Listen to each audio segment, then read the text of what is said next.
Kung kayo ay may dinaramdam na sakit, kahit anong physical na sakit, sakit sa ulo, sakit sa tiyan, balikat, binti, o kahit cancer man yan, kahit anong klaseng sakit, o malalaman o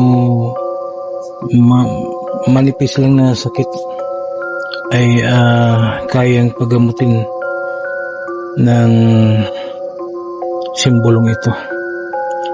Ibabad lang po sa isang basong tubig ng ganito, at yung pinagbabaran ay inumin nyo po. Babad nyo po kahit 5 segundo lang. Ayan. Pagkatapos ay inumin.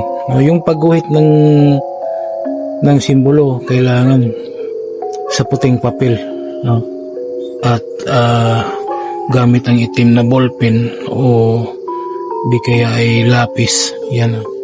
So nababad na yung simbolo natin, at yun, ito pong tubig na to ay inumin nyo po. Ganun lang po kasimple. Magtiwala at manalig, kayo po ay galing sa inyong sakit. God bless po sa inyong lahat.